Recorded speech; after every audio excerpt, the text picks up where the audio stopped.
Well, hello, I'm Chris, and this is my 68 through 72 Chevelle console restoration video.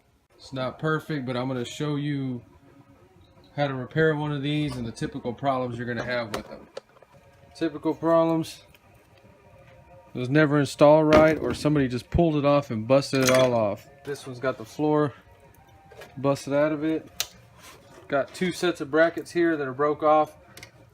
That's all I got for this one. I'm probably not going to be able to fix that. Okay, so we're going to be able to fix that one. So we have three. You mainly just need two on the end. It should be good. Let's go ahead and take it apart. Oh, I noticed this piece of chrome screwed up. That sucks. Alright, we're going to get it apart before we go into the book and see what we need to buy for this thing. Alright, so we're just going to grind these little rivet things off, or whatever the hell they are. We got to get this piece off. Look, it's all screwed up. Yeah, I don't know. I've never had one with a lock, but I'm gonna put a lock on it because I have to, because it has a hole in it now. Yeah, we'll probably just sand it down. See how much a new one costs.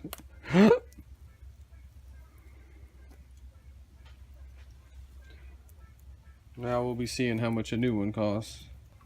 Yeah, see the little chrome things? We need to get new ones. And we have to run these because it got freaking holes in it now.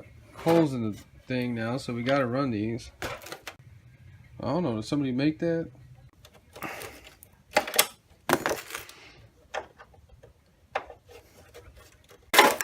So I know I'm gonna reuse this because this is probably expensive. I mean, it's okay. You don't see it, but I'm gonna keep it. I know this piece is already off. Shit.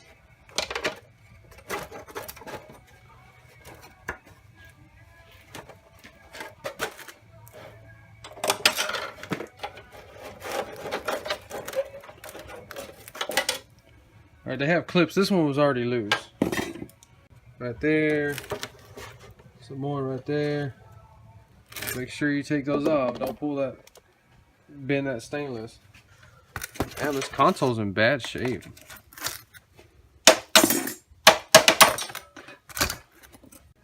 It has a piece, this piece goes right here, in case you don't have this. Alright, so we got this thing tore down. We're going to give it a real good bath with bleach soap and scrub the crap out of it, because we got to make our repairs. Alright, so we have the console washed with bleach soap. Pretty good. We're going to wash it again, but we got to make some repairs. It's very common, but this one's busted out. That's all I have left of it. I'm not going to use this. Not enough left.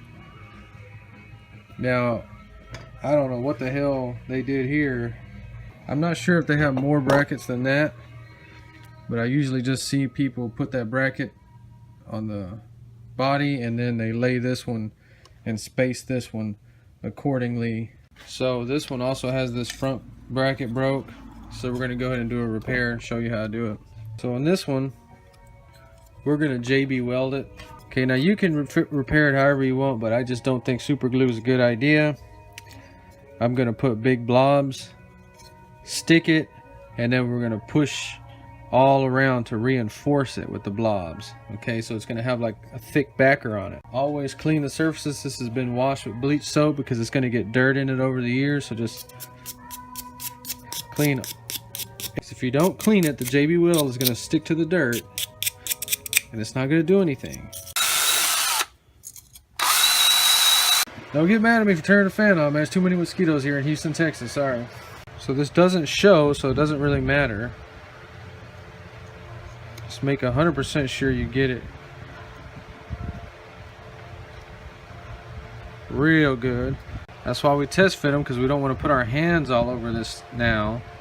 We know they're going to test fit and they're perfect. Now I'm going to blob this crap all around to give it some support.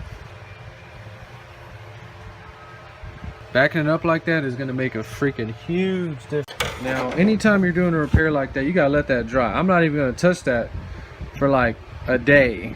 Okay, so we got this piece off of the bracket. We're going to go ahead and fix this. Okay, so when we put it back in there, it actually fits.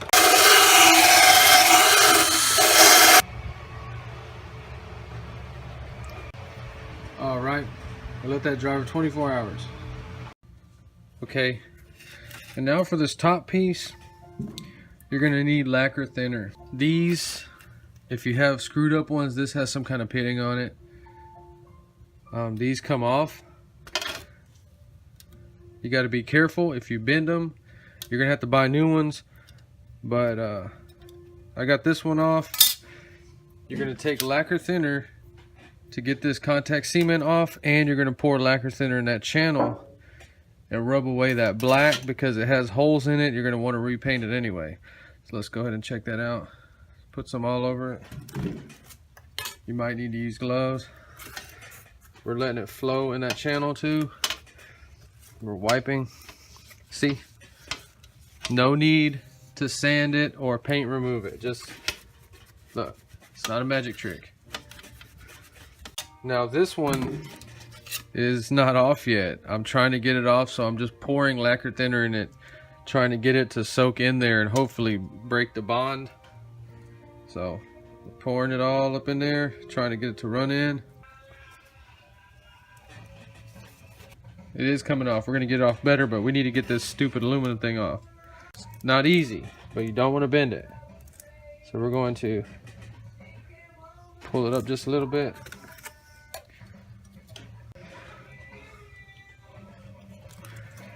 God dang it. I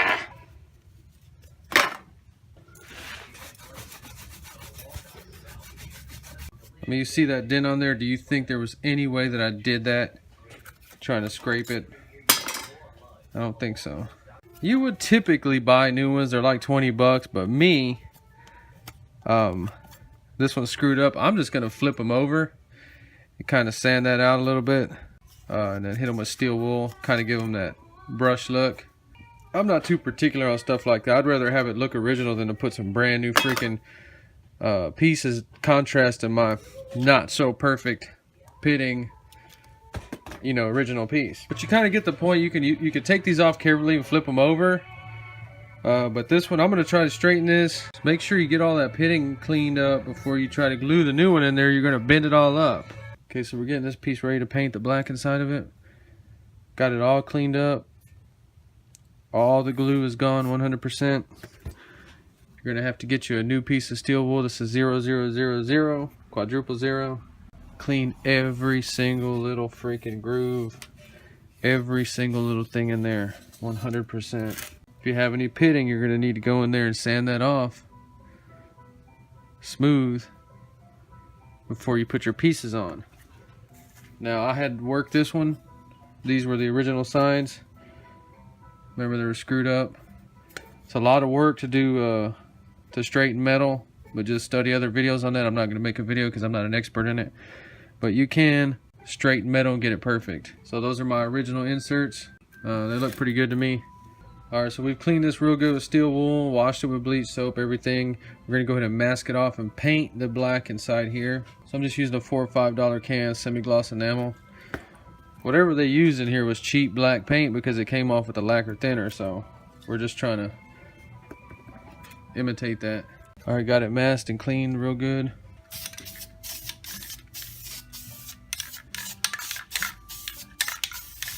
Might have to scuff it and give it another coat. Depends how that stuff lays down.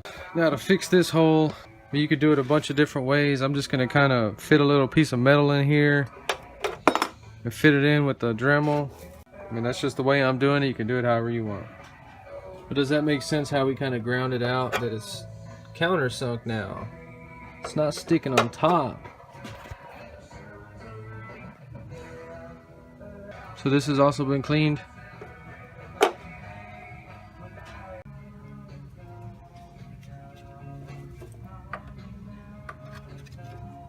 Okay, that looks good. Okay, so we're about to spray this. It's been scrubbed twice with bleach soap thoroughly. I just kind of sanded that off the best that I could. I'm going to put like a little rubber mat in the floor, cover that up. It's real freaking hard to do that body work in there, so I'm going to start in there.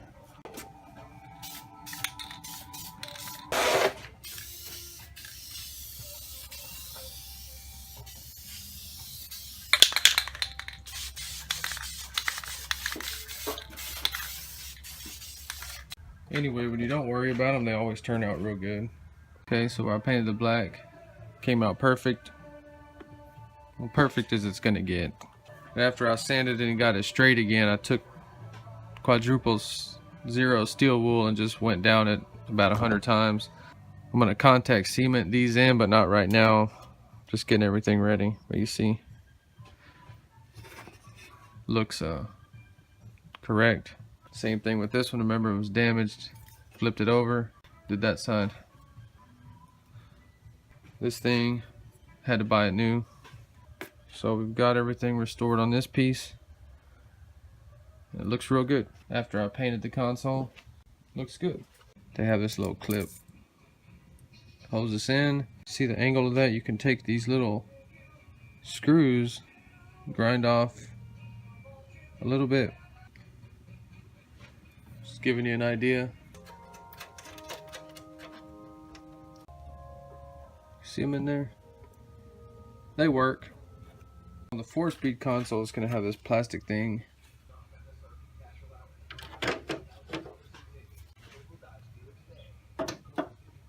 It's a dust tunnel. So these little buckets on mine, I'm not going to put them on until I can find some new ones, new chrome things like this. See the repair. Might just leave it like that. Looks okay after I painted it. So I'm missing the latch for mine. It had this because they had rigged it, but I don't have the latch. It's 30 bucks. Have to wait on that. The hinge is okay. Just kind of doing a checklist too for people that don't have all the parts, because this console is just real freaking expensive. Another reason I'm making a video is to show you how many things can set you back on this console. I didn't have a latch, 30 bucks. Now the freaking lock on the door. Somebody had locked it permanently, lost the key. Just freaking like 30 bucks for this. New hinge, like $40. So I'm not gonna be able to put the door on because it has a spring in the hinge and I can't keep it closed without the lock. You see how I painted that? Looks good. Remember, we were taking this off. I broke it. These are $59. I'm gonna spray some more silver until I can get like that metallic look on it. I carefully straightened it back. Really can't tell if you're in the car.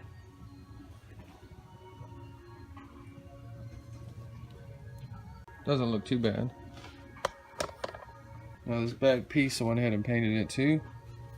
So on an automatic console, you're going to have lighting that dims with the dash right here, and then you're going to have a courtesy light back here. Okay, so I'm just letting you know, if you don't have wiring, you could take a wiring out of a dome light and just remember to wire it to courtesy lights, the lights that come on when you open the door. All we're going to do on this, we might have to notch that out a little bit, but just let you know that's all that's back there. Yeah, that piece right there is going to be $60 if you get a new one. I'll just wait till I find another door somewhere, but that'll do for now. These little bumpers right here for the glove box door, I couldn't find them, so I saved one. Try to make it or something. Now on the 70 to 72, they have a lock. This one don't have a key, so this lock can cost another $30. This is the reason I'm not going to be able to put my door on right now, because the hinge has a spring on it to keep it open.